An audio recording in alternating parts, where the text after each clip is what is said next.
¿Alguna vez has sentido que quieres hacer lo correcto, pero terminas haciendo todo lo contrario? ¿Te has preguntado por qué, siendo un cristiano, sigues luchando con pensamientos, deseos o hábitos que sabes que no agradan a Dios? Si esa ha sido tu experiencia, déjame decirte algo crucial. Eso no significa que eres un hipócrita. Significa que eres humano. Y, sorprendentemente, el apóstol Pablo, uno de los gigantes de la fe, también pasó por lo mismo. Romanos 7 es, sin duda, uno de los capítulos más intensos, reales y humanos de toda la Biblia. Aquí, Pablo no se esconde detrás de una fachada espiritual o de una imagen de superapóstol. En cambio, se muestra vulnerable, honesto y casi roto. Él expone su batalla interna más profunda, el conflicto entre lo que sabe que debe hacer y lo que realmente termina haciendo. Este capítulo ha sido a lo largo de la historia una fuente de gran consuelo, pero también de mucha confusión. Algunos lo leen y piensan, esto lo escribió antes de ser cristiano. Otros argumentan, no, esto muestra cómo se siente un cristiano maduro que ha profundizado en la santidad. Sin importar tu postura, una cosa es segura. Todos hemos estado ahí. Todos hemos vivido esa lucha. En este video vamos a estudiar Romanos 7 verso por verso. No con teorías vacías, sino con claridad, contexto y aplicaciones prácticas para tu vida diaria. Vamos a responder a preguntas como, ¿cuál es el propósito de la ley si ya no estamos bajo su condena? ¿Por qué el pecado parece tan poderoso incluso después de recibir a Cristo? ¿Qué significa realmente esa exclamación de desesperación? Miserable de mí, ¿quién me librará de este cuerpo de muerte? Y lo más importante, ¿cuál es la esperanza que Pablo encuentra en medio de esta guerra interior? Este estudio no solo es para entender un capítulo, es para entendernos a nosotros mismos como creyentes, es para reconocer que la lucha espiritual no es un signo de debilidad, sino una señal de vida, una evidencia de que el Espíritu de Dios está obrando en nosotros, incluso en medio del conflicto. Si alguna vez te has sentido frustrado contigo mismo, si has llorado después de fallar una vez más, si te has preguntado, ¿cómo puedo seguir cayendo en lo mismo? Este video es para ti. Antes de seguir, te invito a que formes parte de esta comunidad. Suscríbete a nuestro canal y activa la campanita para que no te pierdas ningún mensaje que pueda transformar tu vida. Y si este video te bendice, compártelo con alguien que necesite escucharlo. Quédate hasta el final, porque Romanos 7 no solo nos confronta, sino que nos consuela. Nos muestra que incluso Pablo, con toda su sabiduría y unción, también necesitaba la gracia. Para entender Romanos 7 correctamente, primero debemos situarlo dentro del gran mensaje de toda la carta a los romanos. Esta epístola, sin duda, es la exposición más completa y majestuosa del Evangelio que tenemos en toda la Biblia. Pablo le escribió desde Corinto alrededor del año 57 a.C. a una iglesia que no conocía personalmente, pero con la que deseaba tener una relación espiritual profunda. La carta no es solo un tratado teológico, es un mapa de la redención. Desde el capítulo 1 hasta el 16, Pablo explica paso a paso el problema del ser humano, el plan perfecto de Dios y cómo esa salvación afecta cada aspecto de la vida cristiana. Los primeros 3 capítulos son un diagnóstico brutal. Todos han pecado y están destituidos de la gloria de Dios. Los gentiles por ignorar la revelación natural de Dios, y los judíos por violar la ley que decían defender. El veredicto es claro: nadie es justo, nadie puede salvarse por sus propios méritos. Esto nos lleva directamente a la necesidad de un Salvador. En los capítulos 4 y 5, Pablo presenta a Jesús como ese Salvador y la justificación por la fe como el único camino hacia Dios. Usa a Abraham como ejemplo, demostrando que incluso el padre del pueblo judío fue justificado por la fe, no por las obras de la ley. El capítulo 6 da un giro hacia la vida práctica. Pablo nos enseña que hemos muerto al pecado y ya no somos sus esclavos. Fuimos resucitados con Cristo para una nueva vida. Pero aquí surge una tensión real, una que resuena en el corazón de cada creyente. Si estamos muertos al pecado, ¿por qué seguimos luchando contra él? ¿Qué pasa con esa batalla diaria que sentimos en el corazón?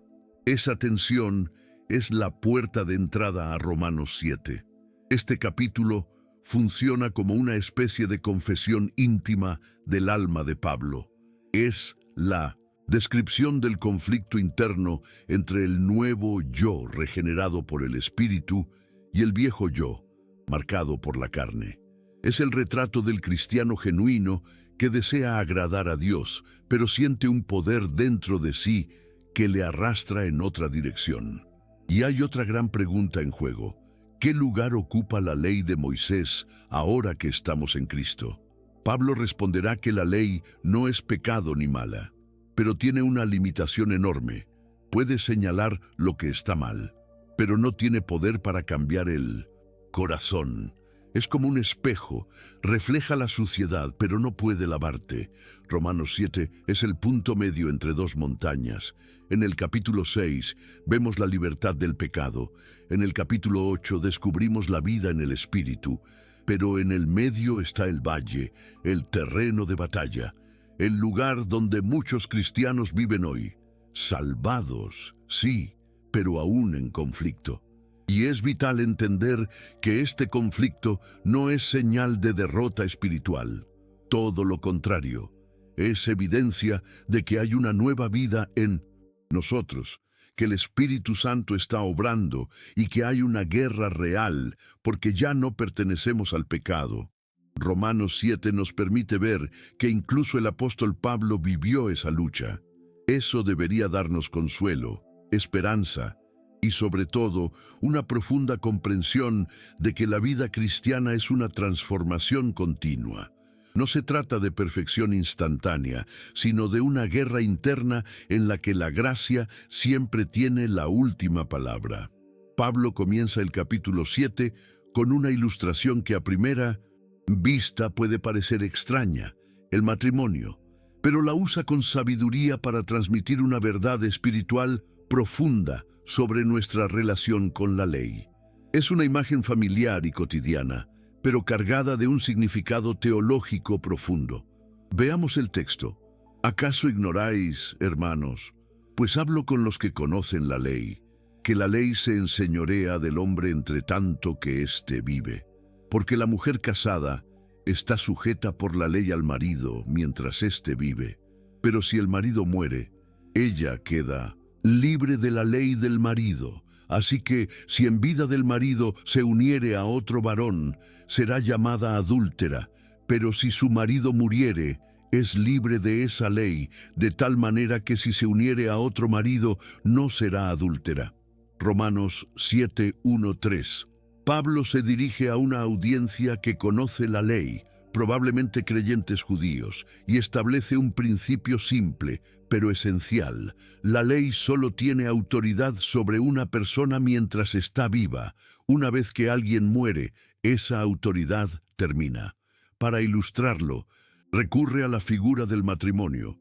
Una mujer está legalmente unida a su esposo mientras él viva, pero si él muere, ella queda libre de esa ley y puede unirse a otro hombre sin ser considerada adúltera. En otras palabras, la muerte pone fin al contrato legal.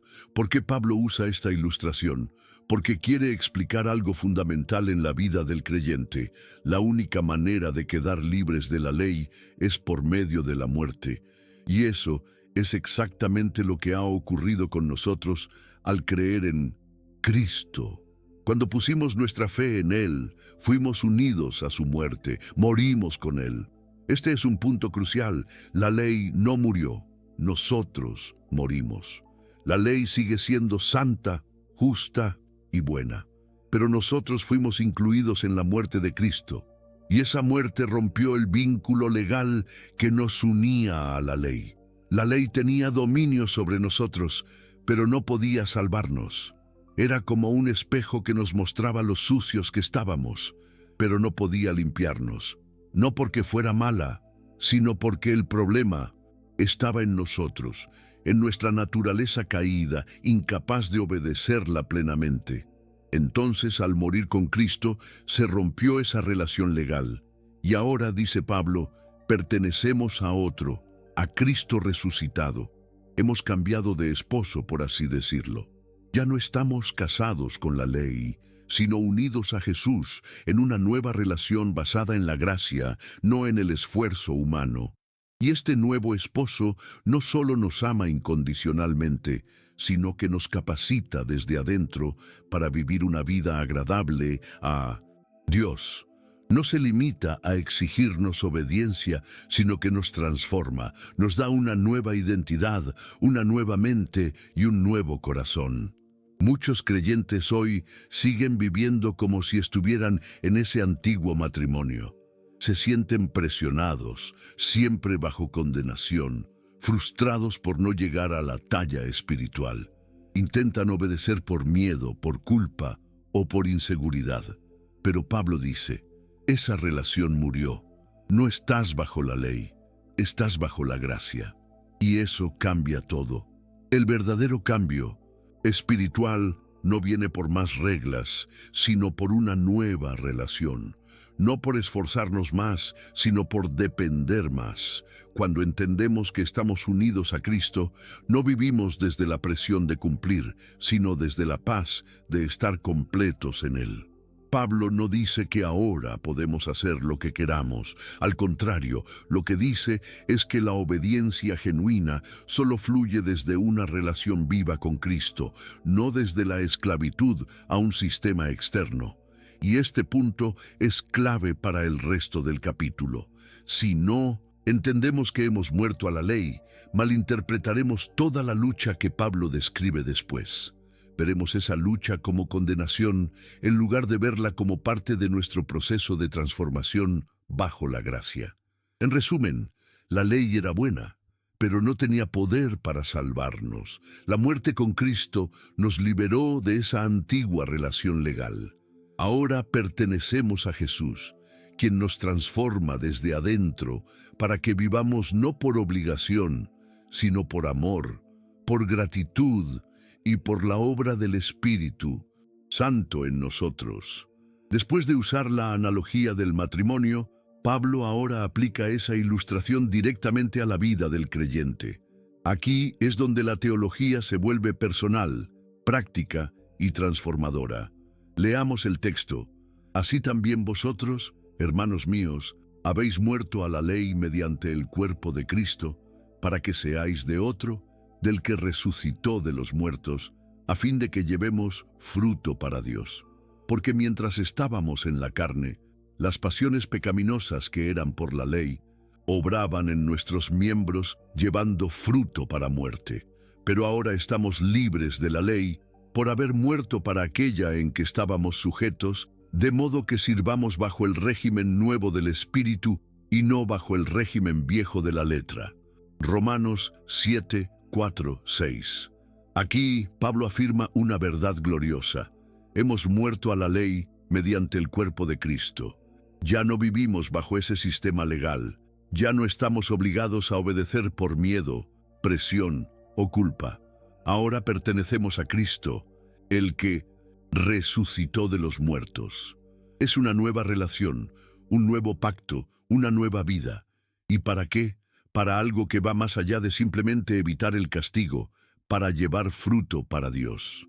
La libertad no es el fin, la unión con Cristo es el inicio. Y ese nuevo vínculo espiritual produce algo visible, real y duradero, fruto espiritual. Antes de esa unión con Cristo, cuando estábamos en la carne, es decir, dominados por nuestra vieja naturaleza, nuestras pasiones eran estimuladas por la ley. El mandamiento despertaba el deseo rebelde. Es como cuando ves un letrero que dice no tocar, e inmediatamente algo dentro de ti quiere tocar. La ley en sí misma no era el problema estaba en nosotros. La ley sacaba a la luz el pecado oculto en nuestros corazones, mostraba nuestra incapacidad de obedecer plenamente y al revelarlo nos condenaba. Eso producía fruto para muerte. Decisiones, acciones y pensamientos que solo nos alejaban más de Dios. Pero ahora, dice Pablo, estamos libres de la ley, no porque la ley haya desaparecido, sino porque hemos muerto con Cristo, y la muerte pone fin a toda obligación legal. Es como si el contrato con la ley quedara cancelado en la cruz. Al morir en Cristo, cambiamos de sistema, cambiamos de relación y cambiamos de maestro. Ahora pertenecemos a Jesús, no a un código legal. ¿Y qué implica esto en la práctica? Pablo dice que ahora servimos bajo el régimen nuevo del Espíritu. Esta expresión es clave. Contrasta dos formas de relacionarse con Dios. Primero, el régimen viejo de la letra, basado en reglas externas, esfuerzo humano y obligación moral. Es frío, distante y mecánico. Puede producir un cumplimiento externo, pero no transforma el corazón. Segundo, el régimen nuevo del Espíritu, basado en una relación viva con Cristo, guiada por el Espíritu Santo que habita en nosotros. Es dinámico, poderoso y personal. Produce una transformación genuina desde dentro. Esta diferencia no es solo teórica, cambia la manera en que vivimos la fe día a día. Ya no obedecemos a Dios por temor a ser castigados, lo obedecemos porque lo amamos, porque su Espíritu nos impulsa a desear lo que antes odiábamos, porque ahora el deseo de agradarle nace dentro de nosotros, no es impuesto desde fuera. Y este fruto del que habla Pablo no es algo que producimos con presión o estrés espiritual. Es el resultado natural de una conexión viva con Cristo. Así como una rama no se esfuerza para dar fruto, sino que lo hace porque está unida al árbol, así el creyente da fruto cuando está unido al Señor. El resultado de vivir bajo la ley era muerte. El resultado de vivir en el Espíritu es vida, gozo, paz y todo el fruto que glorifica a Dios. Este pasaje también nos enseña algo esencial. La ley puede decirte qué hacer, pero no puede darte el poder para hacerlo. Puede mostrarte el estándar, pero no puede ayudarte a alcanzarlo. Por eso es tan vital entender que Cristo no vino a darnos más reglas, sino a darnos su Espíritu. Muchos creyentes que viven bajo culpa constante, temor y la presión de no fallar, están aún viviendo como si pertenecieran al régimen antiguo. Pero la libertad en Cristo no es una excusa para pecar, sino un poder para obedecer. Es el fin de la condenación y el inicio de una vida nueva y fructífera. En resumen, Pablo nos da tres verdades claves en estos versículos. 1. Hemos muerto a la ley, ya no estamos bajo su condena ni bajo su autoridad. 2. Ahora pertenecemos a Cristo, estamos unidos a Él, y esa unión produce fruto espiritual. 3. Servimos en novedad de espíritu, vivimos desde una nueva fuente con nuevas motivaciones y nuevas capacidades. Esta es la vida cristiana verdadera, no una religión externa, sino una relación interna, no una lucha por ser aceptado, sino una vida desde la aceptación. No un intento de ganar a Dios, sino la alegría de ya tenerlo. Después de afirmar que los creyentes ya no estamos bajo la ley, Pablo anticipa una posible confusión. Entonces, ¿la ley es algo malo? ¿Es pecado? Y con su estilo característico responde de inmediato, en ninguna manera. Leamos el pasaje. ¿Qué diremos? ¿La ley es pecado? En ninguna manera. Pero yo no conocí el pecado sino por la ley, porque tampoco conociera la codicia, si la ley no dijera, no codiciarás. Mas el pecado, tomando ocasión por el mandamiento, produjo en mí toda codicia, porque sin la ley el pecado está muerto. Y yo sin la ley vivía en un tiempo, pero venido el mandamiento, el pecado revivió y yo morí.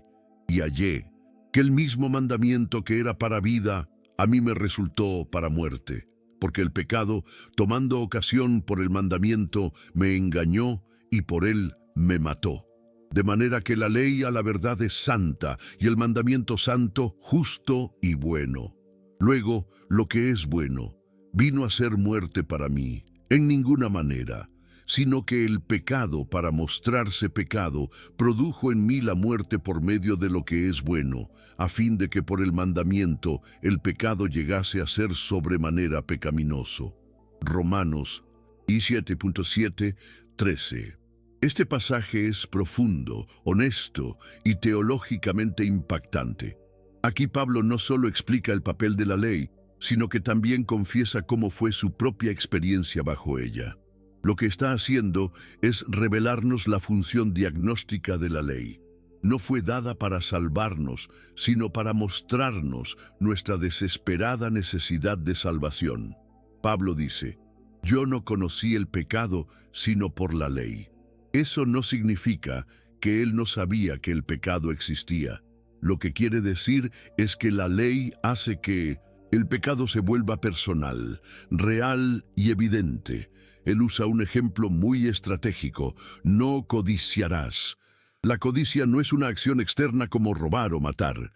Es un deseo interno, invisible, y precisamente por eso la ley lo saca a la luz.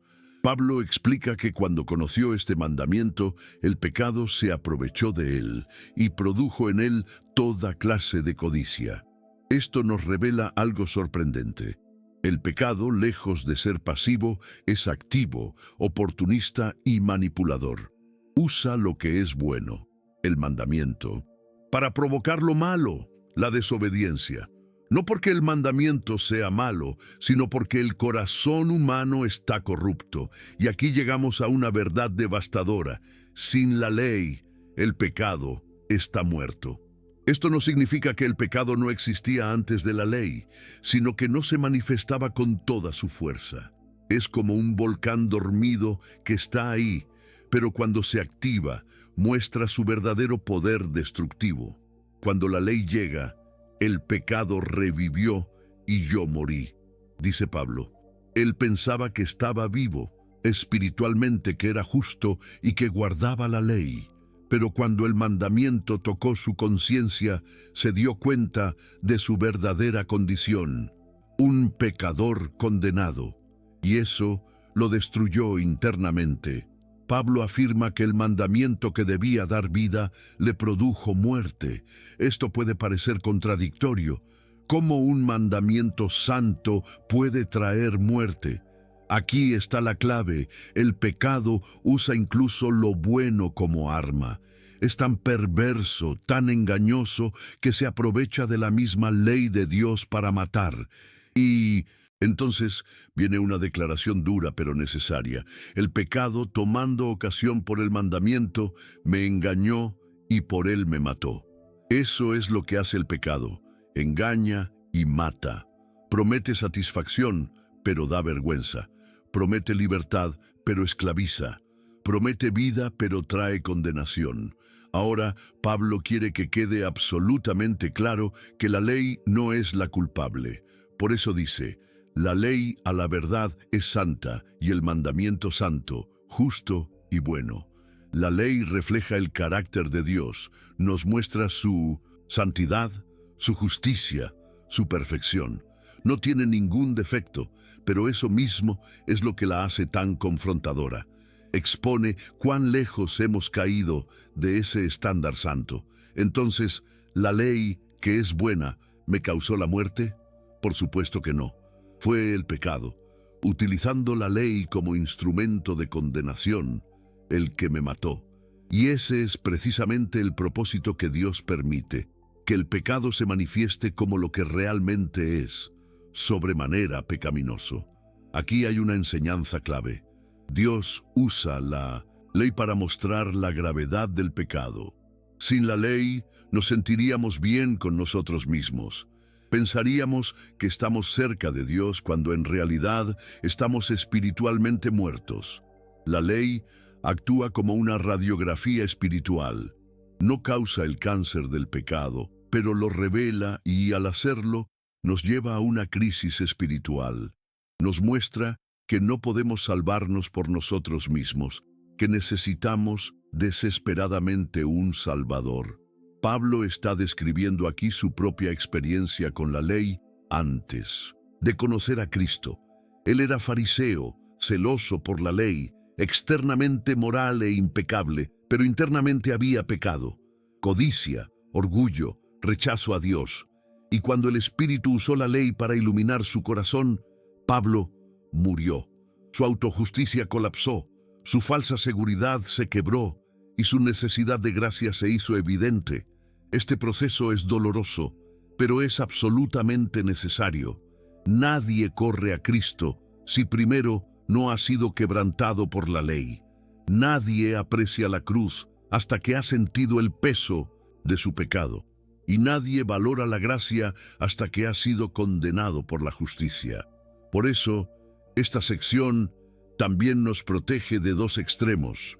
Uno, el legalismo, que idolatra la ley y cree que puede ganar el favor de Dios por el cumplimiento de reglas, un camino que lleva a la arrogancia o a la desesperación. Y dos, el libertinaje, que desprecia la ley y piensa que ya no importa obedecer. Un camino que lleva a la inmoralidad disfrazada de gracia. El mensaje de Pablo no es ninguno de esos. Su mensaje es que la ley es buena, pero no puede salvar. Su función es mostrar el pecado, condenarlo y llevarnos a Cristo. Una vez que estamos en Cristo, ya no vivimos bajo la condena de la ley, pero tampoco vivimos sin ley. Vivimos bajo el gobierno del Espíritu que nos capacita para vivir en santidad, no por obligación, sino por transformación. En resumen, la ley revela el pecado, pero no lo crea. El pecado usa la ley para provocarnos, condenarnos y destruirnos. La ley es buena, pero el pecado es engañoso y mortal. La función de la ley es llevarnos a reconocer nuestra necesidad de Cristo. Solo el Evangelio puede hacer lo que la ley no puede, cambiar el corazón. Este pasaje no es solo una lección teológica, es una radiografía del alma humana. Nos recuerda que el problema no está fuera de nosotros, sino dentro, y solo Cristo puede liberarnos, perdonarnos y transformarnos desde adentro. Pablo ha ido construyendo un argumento que ahora alcanza uno de sus momentos más vulnerables y humanos. En los versículos 14 al 20, nos abre el corazón y confiesa algo que muchos creyentes sienten, pero pocos se atreven a decir en voz alta: la lucha interna entre el deseo de obedecer a Dios y la incapacidad de hacerlo plenamente. Leamos el texto completo. Porque sabemos que la ley es espiritual, mas yo soy carnal, vendido al pecado. Porque lo que hago, no lo entiendo, pues no hago lo que quiero, sino lo que aborrezco, eso hago. Y si lo que no quiero, esto hago, apruebo que la ley es buena. De 1900, manera que ya no soy yo quien hace aquello, sino el pecado que mora en mí. Y yo sé que en mí, esto es, en mi carne, no mora el bien, porque el querer el bien está en mí, pero no el hacerlo. Porque no hago el bien que quiero, sino el mal que no quiero, eso hago. Y si hago lo que no quiero, ya no lo hago yo, sino el pecado que mora en mí. Romanos 7, 14, 20. Este pasaje ha generado un gran debate a lo largo de la historia. Algunos creen que Pablo está hablando aquí de su vida antes de conocer a Cristo.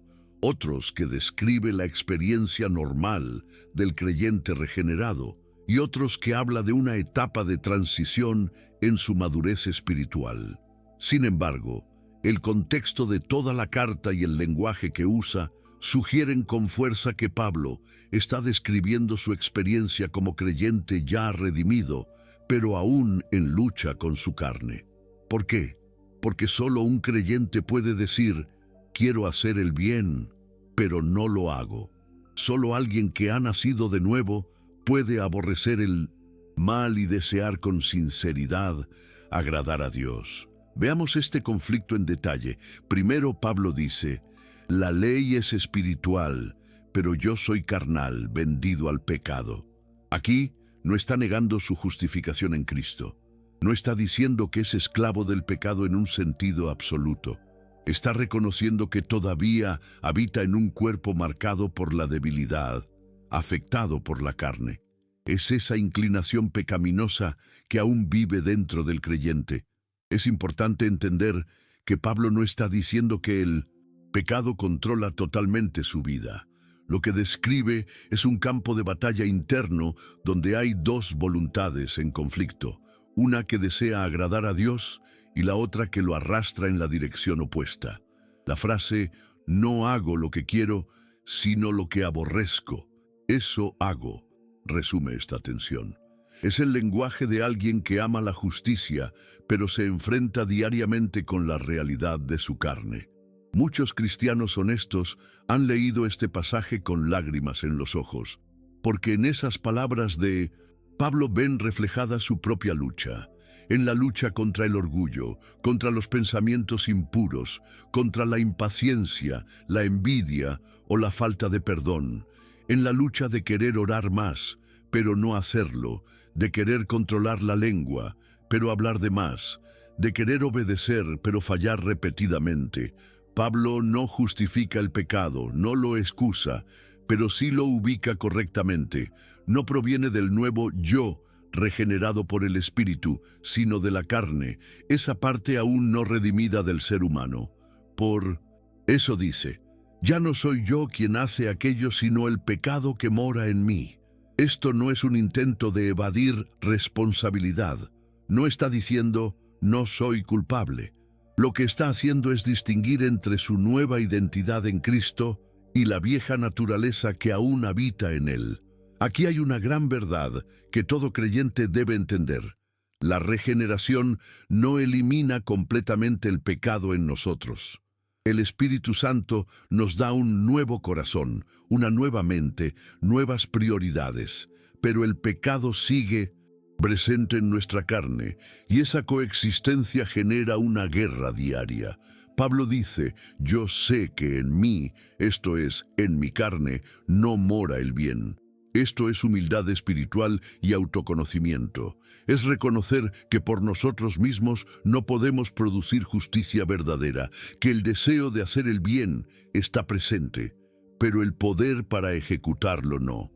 Y aquí entra una de las frases más honestas de todo el capítulo. No hago el bien que quiero, sino el mal que no quiero. Eso hago. ¿Te suena familiar? Esa es la confesión de millones de creyentes que aman a Dios, pero siguen luchando con hábitos, pensamientos y reacciones que aborrecen. Pablo no se rinde ni se condena. No dice, bueno, así soy, no puedo cambiar. Tampoco dice, soy un fracaso, Dios no me ama. Lo que hace es identificar la fuente del problema, el pecado que mora en su carne, y esa identificación es crucial, porque si no sabemos de dónde viene la lucha, no sabremos cómo enfrentarla. Este pasaje nos enseña que la vida cristiana no es la ausencia de lucha, sino la presencia de una nueva batalla. El incrédulo peca sin remordimiento, el creyente peca y sufre. El incrédulo no pelea contra el pecado, el creyente lo odia, lo resiste, lo llora y a veces lo comete. Pero esa lucha es evidencia de que hay vida espiritual dentro. Si tú estás luchando, si hay en ti un deseo sincero de obedecer, si aborreces lo que haces mal, eso no es hipocresía, es señal de regeneración. La hipocresía es fingir que no tienes lucha. La madurez espiritual es reconocerla y depender de Cristo cada día más. Esta sección también nos protege del orgullo espiritual y nos recuerda que no somos mejores que nadie.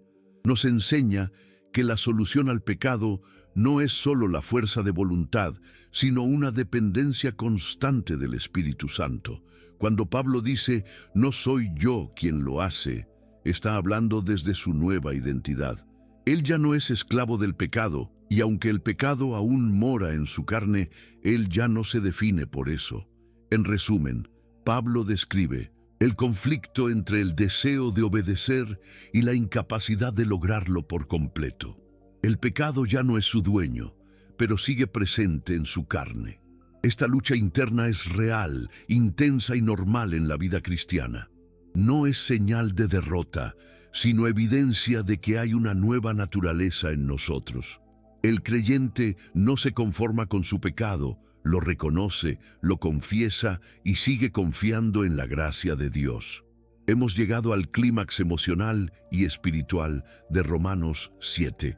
Después de describir en detalle la lucha interna que experimenta como creyente, Pablo ahora se detiene y lanza un grito desesperado.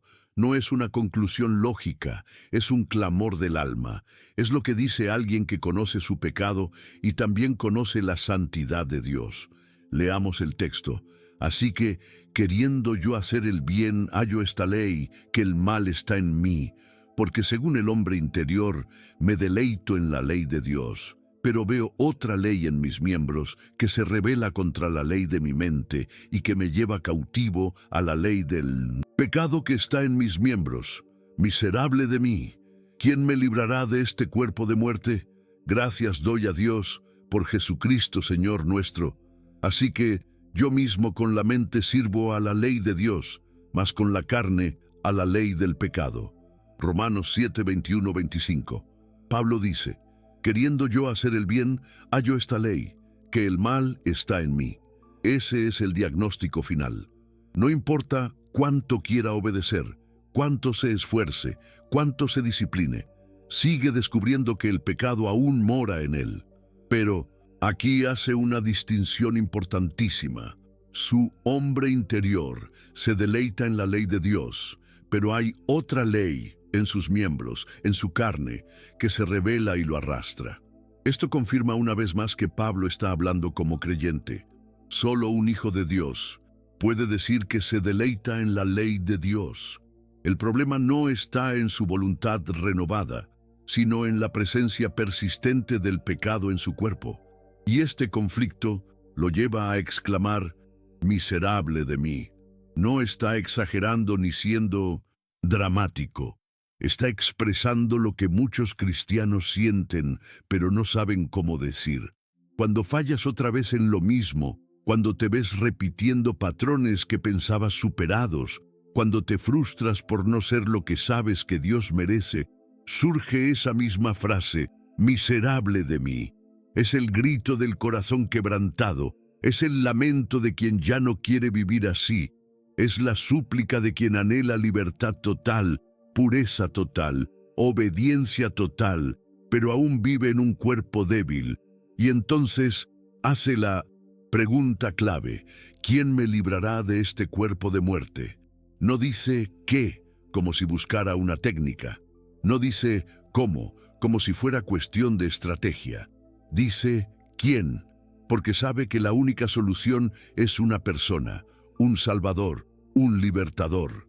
Alguien más fuerte que el pecado, alguien más grande que su carne, alguien que no solo perdone, sino que libere. Y en ese momento de clamor, estalla la esperanza. Gracias doy a Dios por Jesucristo Señor nuestro. Ahí está. La respuesta no está en sí mismo, en más esfuerzo, más disciplina o más buenas intenciones. La respuesta está en Jesucristo. Él es quien nos libra. Él es quien venció al pecado. Él es quien venció la carne. Él es quien murió y resucitó, y ahora vive en nosotros por medio del Espíritu Santo. Esta declaración marca la transición perfecta hacia Romanos 8, donde la tensión no se resuelve por completo, pero la esperanza ya está presente. El creyente no vive bajo condenación, vive bajo gracia, vive en Cristo. Y aunque la lucha sigue, la victoria está asegurada. Pablo concluye este capítulo con una frase que resume la dualidad de la experiencia cristiana. Así que yo mismo con la mente sirvo a la ley de Dios, mas con la carne a la ley del pecado. No es resignación, es una declaración de realismo espiritual. Está diciendo: mientras viva en este cuerpo, seguiré enfrentando esta batalla. Con mi mente, mi identidad renovada, mi hombre interior, sirvo a Dios con sinceridad, pero en mi carne aún hay una ley que me arrastra. Esto no es una excusa para pecar, es una invitación a vivir en dependencia continua del Evangelio, a no confiar en la carne, a no pensar que ya lo logré, a recordar que la lucha no termina hasta que estemos cara a cara con Cristo. Pero también es un llamado a la gratitud, porque Jesucristo no solo nos salva del castigo del pecado, sino que también nos libera de su poder. Y aunque esa liberación es progresiva, es real, es constante y es segura. Este clímax de Romanos 7 nos da tres enseñanzas esenciales. 1. La lucha interna es real y normal. No es señal de fracaso espiritual, es parte de la vida cristiana. Reconocerla no es debilidad, es sabiduría. 2. La victoria no está en nosotros, sino en Cristo. El cambio no viene por autoayuda, sino por dependencia. La madurez no se logra esforzándome más, sino descansando más en la gracia. 3. La esperanza es segura. El clamor de miserable de mí no queda sin respuesta.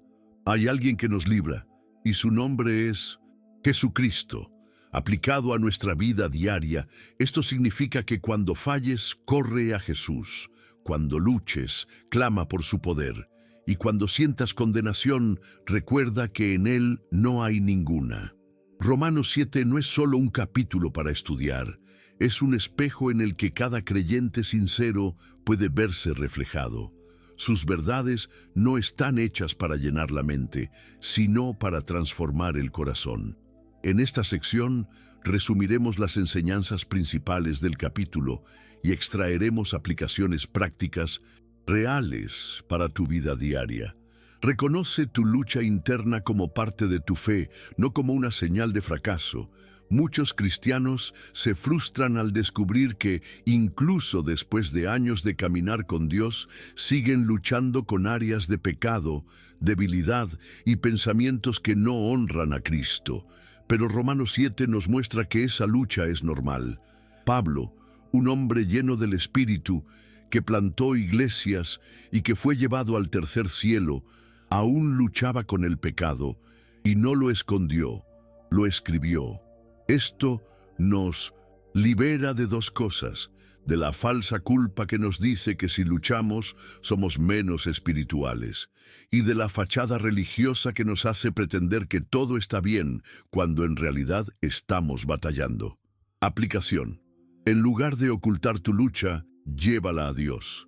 Sé honesto en oración. Habla con otros creyentes maduros. La vulnerabilidad es el camino hacia la sanidad espiritual. Entiende la función de la ley. Revela el pecado, no lo elimina. Una de las confusiones más comunes en la vida cristiana es pensar que más reglas o más normas traerán más santidad. Pero Pablo dice lo contrario. La ley es buena, pero no puede cambiarte. Su función es revelar el pecado y mostrar la necesidad de un Salvador.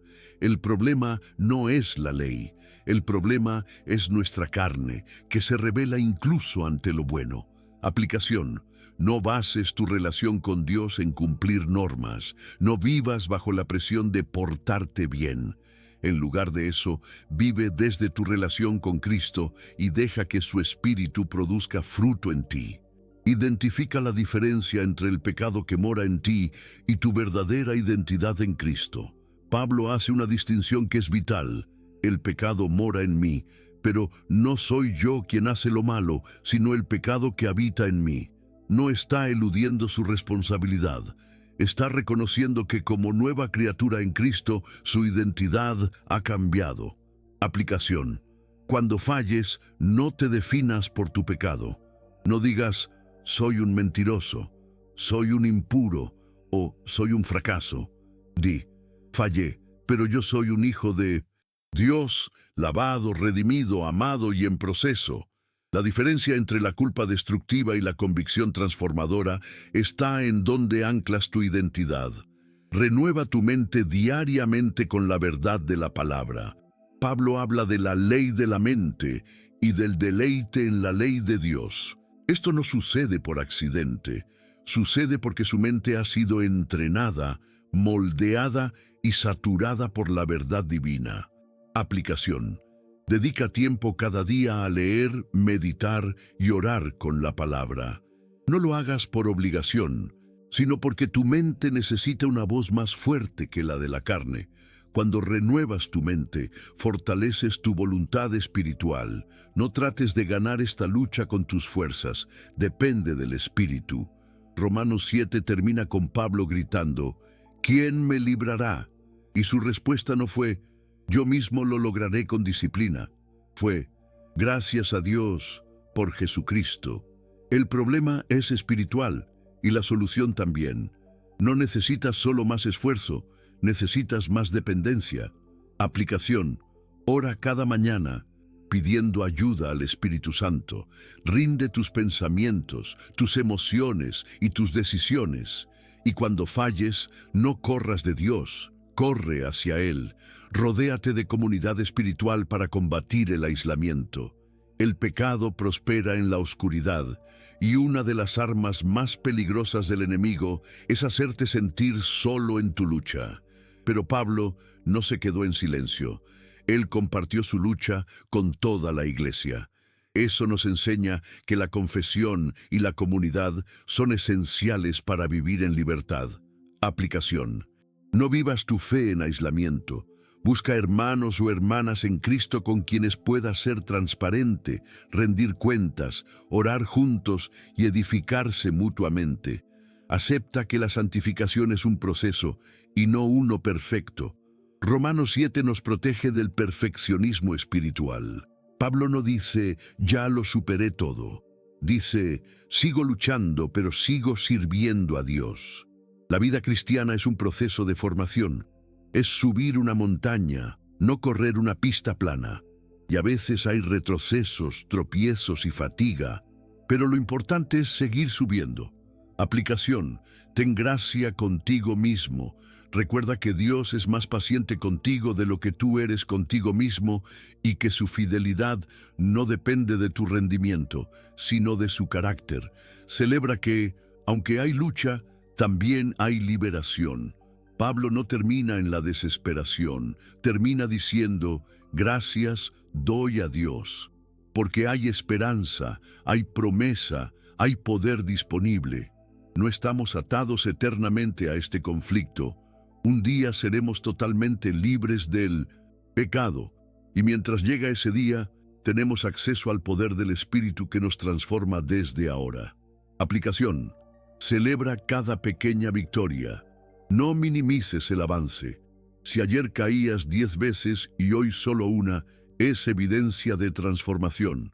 Y da gracias, porque esa lucha constante te está preparando para una eternidad de pureza. Romanos 7 no es un capítulo de derrota, es un capítulo de realismo, gracia y esperanza. Nos muestra cuán profundo es el pecado, pero aún más nos prepara para valorar en cuán glorioso es el Evangelio. Lo que aprendemos aquí es que la vida cristiana es un camino de dependencia diaria, de rendición continua, de lucha, sí, pero también de victoria. Y que lo que más glorifica a Dios no es nunca fallar, sino levantarse cada vez por medio de su poder y seguir corriendo hacia Él. Quiero saber de ti qué te pareció este mensaje. Escribe en los comentarios tu opinión, porque con este simple acto estarás ayudando a que más personas encuentren este video y sean bendecidas. Tu comentario puede inspirar a alguien hoy, y si aún no lo has hecho, te invito una vez más a que te suscribas y formes parte de esta comunidad. Nos vemos en el próximo video.